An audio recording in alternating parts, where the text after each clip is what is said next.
In this guide, we're going over the YouTube full screen settings. Before we do get into this guide, make sure to like the video and subscribe to the channel with all notifications on. It really does help the channel and it lets us know that you want more content like this. We'd greatly appreciate it. And if at any point throughout this guide you did have any questions, just ask them down in the comment section below and we could help you out further. I'm going to be doing my best to reply to every single comment down there.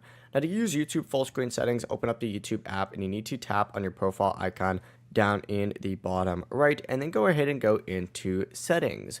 From here, go ahead and scroll down and you're looking for this little option for playback. Go ahead and open that up and you're going to see a zoom to full screen section on here.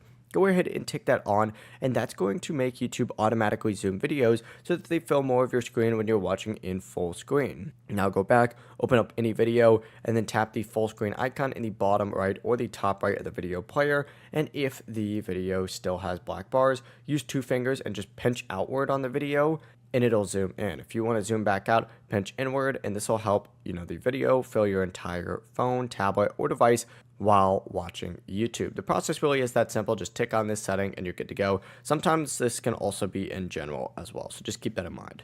But that's the full process. If you guys have any questions, ask them down in the comment section below and we can help you out further. I'm going to be doing my best to reply to every single comment down there. Before you do leave this guide, make sure to like the video and subscribe to the channel with all notifications on. It really does help us out and it lets us know that you want more content like this. We'd greatly appreciate it. Have a great rest of your day though. Peace.